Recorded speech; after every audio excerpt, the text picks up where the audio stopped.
If we can grow in these really dense networks, that obviously is great for word of mouth growth. It also helps us test what this two-sided platform or marketplace looks like. So I think what we wouldn't want to do necessarily is over-index on one side of the marketplace or the other. And so the more that we can figure out what balance looks like at the micro scale, then we can start to progressively open this thing up. Welcome to the High Voltage Business Builders Podcast, a show where we interview high voltage entrepreneurs growing and scaling through e-commerce, real estate, and other wealth without Wall Street ventures, showing you the path to making your first or next million. All right, folks, welcome back to the High Voltage Business Builders Podcast. If you are here listening today, watching this on YouTube or Instagram, Facebook, wherever else this goes out, please like, share, comment, engage, help me beat big tech. And as always, even if you leave a nasty comment, I don't care. You're helping me with social engagement. Just leave something, do something, engage somewhere. Help give my guests some heads up today. We're talking with the founder of a very cool app and a network, a private network that's going to connect brands and people and consumers and businesses. And I think if you're paying attention to this and you're in the ages of 18 to alive, then you're going to want to pay attention to what he's doing today, because I think you guys will like this. This is going to be relative to connecting the value social driven community aspect of this app. Checked it out just a little bit. Really cool to speak with him today. So Sam, thank you so much for coming on and chatting with me here. Thanks for having me. And Neil, I want to say that we're both kind of on a mission to beat big tech here. So this will be a fun conversation. Just beat big tech. Yeah. So how are you doing it in your world, Sam? Yeah, sure. So what's Claim? Claim is a social app where you and your friends are rewarded for trying new brands. And really what we're attacking here is advertising as we know it today, Neil. And by that, I mean, we're going after Google AdWords. We're going after Facebook, Instagram, TikTok, these big behemoth legacy companies that have been around forever. Tremendously successful, by the way, but the time's ripe to kind of introduce a new way to reach consumers from a brand's perspective. Yeah. It's been 15 years since the advent of one of these platforms. So that's what we're going after from a market perspective. Awesome. So who really is going to benefit from the value of the community-driven aspect of Claim, which you're building right now? Yeah, it's two sides, really. It's the marketers, and we'll talk about kind of their journey in a minute, but it's people on the marketing side that are trying to find a more authentic, more effective way to reach new customers, and especially Gen Z customers, which is kind of funny. You go to any of these marketing conferences and you have 25 through alive people asking, how do we reach the kids these days? And I think we have that unique perspective, as you mentioned, kind of a closed-ended network of really engaged Gen Z consumers, a really ripe network to build into. On the consumer side, I think the value is having new experiences with friends. So much of our kind of day-to-day is reduced down to transactions and interacting online.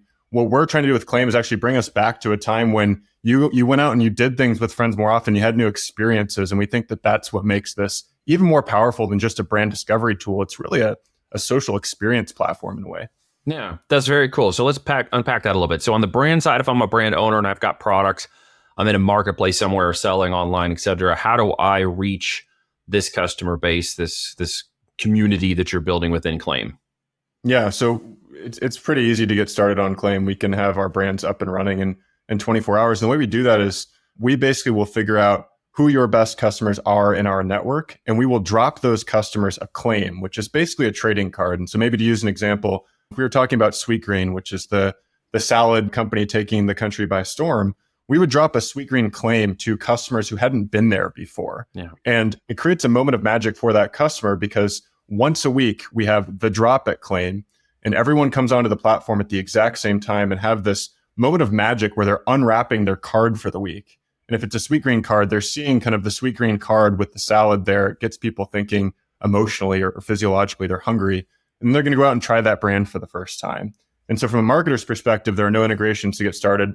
There's no upfront cost. I'll save the sales pitch, but the reality is we just give you distribution to this really engaged network from a marketing perspective that you can't really access otherwise. That's very cool. How are you seeing the impact on that on platforms or websites or commercials? Like how does that impact the sales, the connectivity, the buying power, or even the brand distribution of somebody bringing their products and brands onto this? Yeah. So the status quo right now as a marketer is I only have a few tools to pull from, right? I have the Googles, the TikToks, the Metas, and what have you. And I think there's all this pent up dissatisfaction with those tools. Costs are going up. You're at the whim of this algorithm. I've had marketers tell me it is a drug. And once you're on this drug, it's really hard to get off the drug, meaning Facebook, Instagram. And so that's the status quo that they're dealing with. And that's why we have so many people banging down the doors trying to test this new thing. I think the way then that we are able to get those consumers in the door the first time is by really high intent targeting. So we have access to transaction histories on Claim for consumers. To give you an idea of what that looks like is, Neil, if you onboard onto Claim, you link your bank account or your credit cards via Plaid.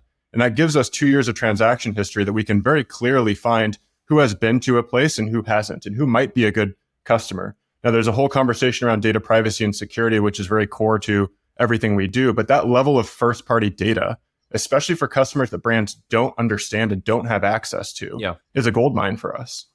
Yeah, no, that makes sense. And so as that demographic targets, and as that campaign rolls out, am I paying for the campaign? Am I paying like CPM costs? How is it equatable to one of the other marketing platforms? Yeah, so the closest thing you can compare it to is a CPA on Facebook, for example. And marketers have a good sense of this for the most part. They'll say, hey, my CPA right now, my target's $25 or $35, obviously industry dependent, company dependent. But the way that we work with brands is we'll say, let's set a target for this month, CPA and a budget. We're going to go out and just acquire as many new customers to you as possible. And at the end of the month, we'll say, here's our report.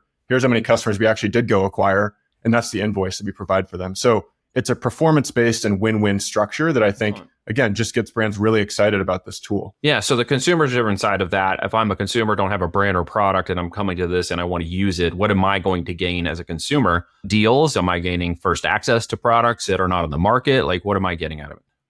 Yeah, it's you can think of it as an offer or a deal. So we launched on college campuses across the country. And so when I mentioned Gen Z earlier, our demo is 18 to call it 24. Obviously, some folks graduate, which is great too. But what they are getting when they join is, call it $5 to $15 to go try a brand for the first time. And I'll note there that I say $5 or $15, but part of the magic of Claim is actually building an experience that doesn't have numbers in it, which is kind of a paradox. It's like, how do you build this consumer platform based on transactions, but not have numbers? And that's actually part of our secret sauce in a way, because if we put a photo of a salad in front of you, we've A/B tested this a lot, it is a far different reaction than if we say, here's $5 or 50% off or what have you. It gets people thinking right brain versus left brain in a way, and reacting more emotionally. And therefore, they're much more likely to go try that place for the first time. Yeah. Now, you keep saying salads. What about double cheeseburgers? What about like... Oh, totally. We work. So our kind of ideal customer profile is a lot of fast casual restaurants, coffee shops on the kind of in-person side. And then we work with e-commerce as well. So direct to consumer companies in beauty, apparel, fashion, what have you. All of that works because Claim in a way doesn't touch any sort of checkout flow online, or doesn't even touch a point of sale system in person. It's all on the credit card level. So when you swipe that card, we get that transaction that enables us to send a Venmo back to the customer. So when you think about the consumer flow, what it looks like is, Neil, you come to the drop on Thursday, you get whatever your brand is for that week. Let's say it's a coffee somewhere you haven't been before. You're going to go try that coffee place. We'll get a ping in our system that Neil affirmatively went there, and we'll send you back a Venmo. And we just repeat that loop over and over. It's a delightful loop for the customer because they're not only getting a notification from us saying, you went and tried it, good job, confetti, but they're also getting a Venmo, which helps from a distribution perspective as well. Interesting. So if I do this as like a local coffee shop or something, and those people continue to repeat every time they come, they're going to get paid basically for engaging with that local business. Yeah. So there's a line here, and it can be a bit blurry between acquisition and loyalty, but it's a really important point because when people hear Claim or they hear rewards, we're often put in that loyalty bucket. What we're really attacking here is acquisition, which is a thornier, more expensive, difficult problem. Yeah. And a lot of our customers will have spent millions of dollars on their own loyalty programs. And so what it allows Claim to do is sit alongside loyalty. So we're helping you capture the 60, 70, 80% of people who haven't downloaded your app, get them in the door the first time, maybe get them to come back a couple times, then hand them off to your loyalty platform, rather than just kind of build another loyalty platform, of which there are too many in the world. Is there like a platform online and stuff that doesn't work at, or will it work on every major consumer kind of platform? Should work with most things, whether it's Shopify-based e-commerce stores, Toast, Square. It's at the transaction level. So as long as you have a U.S. bank account, U.S. credit card, we're able to detect most things. So if they're an Amazon consumer, as long as they have an Amazon using the same credit card attached to Amazon, the brand on Amazon could connect to them in that way? Yes, although I will note that we don't have SKU level data information, right? So that's why the focus here is bringing a new customer in. If we were to say, here's some promo to go try Amazon, we wouldn't be able to see a pass through of, Neil, you bought the window shades or the dog treat or whatever the case may be yet. There is a path to that through receipt scanning, but so much of our ethos is about reducing consumer friction. That to us is a huge point of consumer friction. Yeah. So really, it's localized or direct to consumer channels, not necessarily some of the platforms per se. Okay. Makes sense. Correct. And this is a founder based thing that you developed. And are you like the only founder, or you got a co-founder, or how did you? Yeah. So we're a team of 12 now. I started Claim with my closest friend from undergrad. So we've known each other for 14 years. Been working on Claim for 2.5. So it's definitely been a team effort and a passion project for all 12 of us. And what was the moment of inception? What got you guys going on this path? Yeah. I was living in grad school with my co-founder. We had a whiteboard in our dorm room doing the whole ideation thing. And it was really three things. One, it was for me, a dissatisfaction with social media from the consumer perspective. I've never had an Instagram. I think it's kind of funny, like consumer founder doesn't have Instagram. We've hired for that. But I was really tired of getting marketed to. I was tired of the intrusion there. And I wasn't there on social media to go buy stuff, frankly. I was there to like go see what my friends were doing. And so there's an erosion in social media that was part of this. As I mentioned earlier, there's the transactional feeling of, oh, I'm just going to send a Venmo to my friend. And so our interactions are now ones and zeros, and that doesn't feel right. And then lastly, Tap, my co-founder, and I were thinking a lot about private property and what private property could look like on the internet. And so in a way, Claim is our first test into that space, which we've seen in gaming, we've seen in things like Web3, but what would it look like to own an asset online?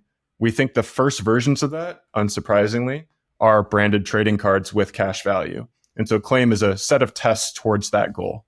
Got it. Cool. So were you self-funded? Did you go out and raise capital, or how did you get your first prototype in the market? Yeah, so we got our first prototype off the ground. Obviously, the company has changed a lot since then. Yeah. Startups are this, and hopefully the slope is up and to the right, but it's definitely a sinusoidal curve. Yeah. We raised a pre-seed round of $2 million from Sousa Ventures and Box Group, two Silicon Valley and New York-based VCs. And then we followed up with a seed round that we raised last May, led by Sequoia Capital, who was the first investor in companies you've heard of, Apple, Google, WhatsApp, Instagram, the list goes on. But we're definitely trying to build a generational company here. And Tap and I realized that it's part of what we took on is Claim is either going to be worth a hell of a lot of money or it's going to be worth zero. And that's what we're chasing. Yeah, no, that's very cool. Ultimately, the goal is to build to exit, or just to build and see where it goes, or what's your strategic plan for Claim as a company? I think every founder should build to exit. Obviously, I was just leading the witness, Your Honor. But I was hoping that's what you're going to say, but not everybody says that. Goal, obviously, to build up. Who's your target acquisition platform? Yeah, I think Claim fits really nicely into a bunch of different acquisition scenarios, whether it's fintechs, whether it's big banks and issuers, Amex of the world. Obviously, there's reward platforms out there. Ibotta, for example, filed to go public yesterday with their S1, which is I think a good sign for the marketing tech space in general and the IPO market. So I would love to one day have a path to taking this thing public or getting acquired for the right price. I think for us now, we're just deep heads down trying to build a great product. And I don't think you want to build for acquisition too early as a founder. Yeah, it really depends upon the scope of what the outcome is going to be like. If you're building for the end in mind, then technically you've already started that process. Yep. There could be a bit of semantics in there, but we always encourage people to build with the end in mind. So whenever they start, the framework is already in place, the foundation's in place, and the growth is in place, which you've done clearly. Yeah. And kudos to you. But not having been maybe raised funds in the past, how difficult of a process, how many no's did you get on your path to securing your first seed capital? Yeah. Well, we raised last year, which was a lull in the fundraising market. I think we're now seeing glimmers of hope for other founders out there. In the past few months, capital calls on VC funds are coming back, reaching near all-time highs in the past couple of years. So I would say that we didn't pick the right timing, but sometimes you don't have that liberty. No. For us, the way I would answer your question is we certainly got no's, but the no's came from funds that we didn't think necessarily were values aligned or vision aligned with us. And what I mean by that is when we had conversations with folks that ended up investing or ended up getting term sheets from, those were dreaming conversations. We weren't kind of at the 100-foot level. We were at the 10,000-foot level or the 30,000-foot level to begin with. It was, what if we could do this? Or have you thought about this? Or here's what gives us the most energy, which is a very different tenor of a conversation than tell us about your week 8 retention and your churn and why you haven't done this. No. Was this the first startup, or is this a second or third attempt at a startup for you, or? First venture-backed startup. First venture-backed, okay. And just out of curiosity, since you guys started it at the whiteboard level in your dorm room, did you actually finish your degrees or did you bail out and go forward in this? Yeah, we did. My co-founder was 2 years ahead of me in the grad school program. So he actually went over to Microsoft to work on their AI team, and I had to poach him back to go start this thing. But I did finish my degree. It was actually fun, Neil. I wrote my master's thesis on this company as a business plan. So I was able to kind of kill two birds with one stone there. Smart. Graduated and then started full-time May 22. Do you feel like that slowed you down? That helped you move forward? Did you feel like that was a good part of the process, or? I think on net, it would have been nice to be spending 110% of my time on Claim versus 95% of my time. But the network that I was able to build there, especially with faculty and the like, has paid dividends going forward. Yeah, it was smart. I mean, it's just different school of thought there as to how and who could be successful. But it sounds like there's a lot of glorification of dropping out the Teal Fellowship, what have you. I think everyone can choose their own path. For me, it was I was 2.5 years into a 3-year program, and it was important for me to finish it. Yeah, no, that's amazing. And everybody has different affects of answers to that particular question based on the results, I think. We're lucky too. We raised the pre-seed when I had a semester to go, and talking about being aligned with investors. They're like, yeah, go finish it. Go do your thing. Like, we're ready to launch this. Yeah, and that's good. And I was going to ask the support group you've got around you with Sequoia and stuff, have they been really good helping you pick up the challenges and opportunities? Have they been good in consulting you? I would assume. Yeah. Okay.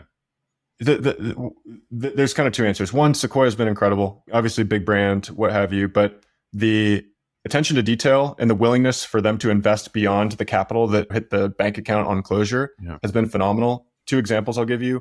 One is they have so much internal tooling and internal expertise, not only about how founders have stubbed their toes candidly in the last 50 years and kind of aggregated that up and created a playbook for founders. That's one, which is a curriculum, almost like a mini YC that we went through. The second thing is we worked with their PR team to do all of our PR, which was fantastic as a founder, just trying to learn what getting our message out into the world looks like, what best in class looks like. And lastly, I don't think many people know this, but Sequoia has some incredible designers in-house, and their job is to help amplify founders and storytell and actually do the design work. And so we've been able to partner with them on everything from our web presence, our website, on feature production and actually storytelling what we're building in the app. Foundation. And so it's been a great value add partnership so far. No, it's tremendous foundation. And not having to go out and try to establish those relationships and muddle through finding out who's good at what they do in those areas is very powerful for you to get up and get that message and get the specific narrative down. How fast is the platform growing for you guys right now? Yeah, we're growing high hundreds to low thousands per day. The way we think about launch is a little bit different though. We're launching at college campuses and we're not taking the guardrails off this thing yet. And so you have to have an EDU address at one of our campuses. I'll have to add you to the allow list, Neil, if you want to get on. But, I don't think I have an EDU address. I did bail out of college, so nice.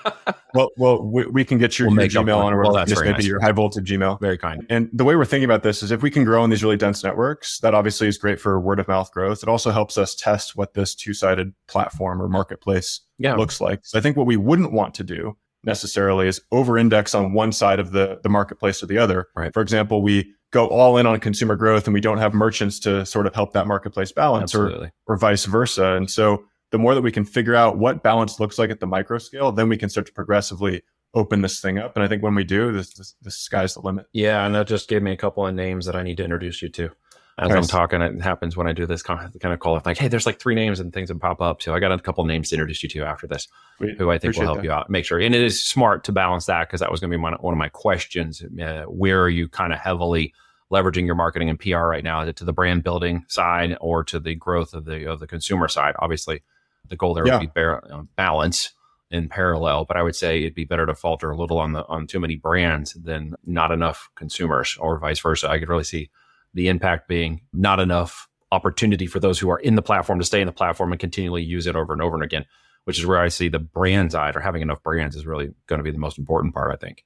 Yeah, you're absolutely right. And what's nice about that, whether you look at Airbnb or any other kind of successful marketplace, the supply side is often more difficult to acquire in a way, but it's also more patient. Yeah. And so we've had very few brands churn off of Claim, because even if we're not able to meet their goals initially, they know that we can eventually meet them as we grow. And so we've knocked it out of the park for so many brands on our platform who are willing to wait for the right match between our geographic overlap and campus launch strategy and their own marketing goals. Yeah. Consumers, on the other hand, you can grab a consumer's attention with $5. Whether you get them to stay or not is a function of really two things. One, are there the supply? Are there the brands for them to come back and want to try new things? Yep. But two, can you build a really fun experience? I think part of the magic that we've built with a Gen Z focused app is a fun and delightful experience where you're seeing what your friends are doing. You're seeing where your friends are shopping. You're finding excuses to go do things together. Yeah, which is kind of what we're component of it. That's really smart. I like social that ability to see.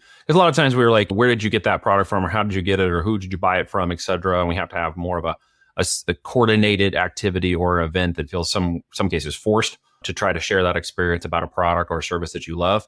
And there's been a lot of businesses that have tried to meet that gap in the middle. And I like the way you kind of coordinated the two. It's what's smart, I think, about this idea. It's frictionless in the ability for someone to take a brand and discover a brand and then have all their friends in their network understand what they liked about that brand and where they got it from. I think that's exactly right. And to double click on that, Neil, we see with Gen Z, they didn't grow up with traditional advertising and they have a love-hate relationship with brands and influencers. Yep. And so when you see people hawking products online, I think that there's a natural aversion to that among our customers, which is very different than if you see your buddy or your friend who has a cool new belt or just tried this food place. It's a very different experience. And I think what we do with Claim, because again, it is transaction level data, is it's authentic social proof. Yeah. It's really easy to go out on Instagram and show yourself partying the night before and look amazing.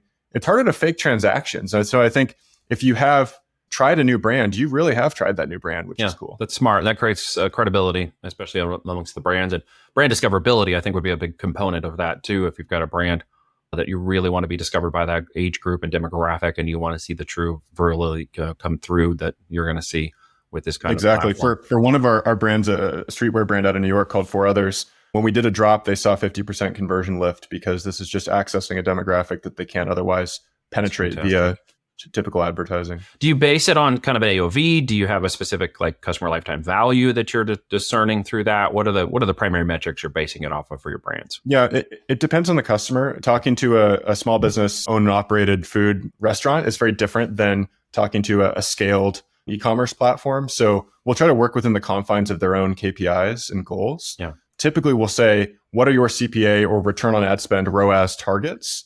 We're going to match and exceed those targets. And so again, it's very CPA, very kind of goals and performance based. For food, it might be simpler. It might be incrementality, or can we bring more customers in the door the first time and show that they become good customers? And you and I might call that LTV. We might just call that revenue increase or increased sales in the restaurant context. Yeah, no doubt about it.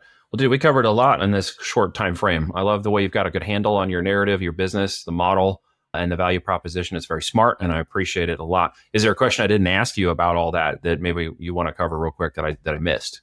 Yeah. So two things. One, this blending of kind of digital and physical, I think is really important to what we're doing with Claim. We did a Pokemon Go style drop a couple weeks ago where we said, go to this place, and there's a little radius on your map, and you're going to go with friends and unwrap something. And what we found was people sprinted to get there. We actually accidentally put the drop on the wrong location. We put it on a highway in Boston. Oops. And one of the users texted us and he's like, hey, you put the drop on the highway. And we said, whoa, my bad. We're so sorry. We fixed it now. Right. And he's like, no, I'm at the highway. Like, leave it here. And so I do think that there's this really interesting digital physical kind of hybrid that gets people out of their dorm rooms, that gets people on the street with their friends. That's really interesting to play into. Yeah. The other thing that I just wanted to briefly mention is that in consumer, one of the lessons that we hold really dearly is simplicity and frictionlessness really matters. We talked about it earlier, Neil, but we had this epiphany a couple months ago where we actually ripped out 60% of the app's features, and we've since grown 8x. And on one hand, it's like, what the heck? No, like you ripped out all these important features, simplicity. And what we found is we got people thinking about on our team, what is the core loop? How do we reinforce that core UX loop? And once we did that, growth went up. We've had session times increase 40% since we ripped out those features, which is, again, really counterintuitive. We thought we were building this entire social shopping wraparound experiences where we'd send you out on quests and do all these things. And the reality was, if we can build a really interesting social proof-based shopping platform, there's really something here to tap into. No, that's great. Simplicity can rule the day, really. I mean, at the end, we think features and functions, and in reality, as you have mentioned, it's a group and a demographic that's overloaded their entire lives by features and functions and technicality, and they're actually wanting more simplicity, which makes a lot of sense to me looking at it objectively. and of course, listening to you. Is there somebody I could introduce you to in my network or a network connection or whatnot? If there's a person you'd love to sit down and have lunch with and pick their brain, who would it be? I'd have to look specifically within your network, Neil. But a company that I really admire is Lululemon. I think that they've done an exceptional job at marketing across generations, obviously creating a generational brand. It's a company like Lululemon, just to pick their brain around how they think about marketing, I think would be absolutely fantastic. Nice. So not a particular person. And we've had questions, it ranges from Elon Musk to Andre 3000 and Warren Buffett. So I was just curious where you were headed. Oh man, if we could bring Charlie Munger back, boy, that would be fantastic. That would take more than just networking though. That would take some quantum leaps in science. No doubt. I think I'm like, well, everybody's 6 degrees away from something, as Kevin Bacon goes. You would definitely see Joe Rogan be a good podcast for you. It'd be fun. Joe, if you're listening to this still, I know you're out there somewhere, then look us up. Sam wants to talk to you. And Lululemon, we're here too. We'll connect with you. I know you're out there. So, dude, thank you so much for spending some time with me. And it's really fun, Neil. Thank you, brother. Appreciate you guys. Go to Claim, check it out. You'll see it in the app. You'll see it in the marketplace. Very easy to find on all social networks. Sam, you built something really cool, brother, and I wish you the best at this endeavor. Thank you, sir. Talk to you soon. Ask you this. If you're serious about building an e-commerce business starting on Amazon FBA, what if myself and my team worked with you one-on-one to execute the steps outlined in the podcast while helping you discover what the heck to sell, how to make sure it's profitable, and how to successfully launch a brand, plus how to do it under a consulting plus performance-driven model where I put a $10,000 skin in the game guarantee for those that show up and are serious about building a real business done with us? If yes, text keyword profit to +1 417 413 4209. That's 1-417-413-4209. And I will personally respond with a few simple questions. If you're not in the US or Canada, please visit voltagedm.com. That's voltagedm.com. Click Get Started and book a no-pressure discovery call with me or a member of my team to learn more about the Business Builders one-on-one coaching and mentoring for CEOs, entrepreneurs, and those looking to build an empire or retire using the power of e-commerce. Once again, thank you for listening, and be sure to tune in next week for a brand new episode of the High Voltage Business Builders podcast.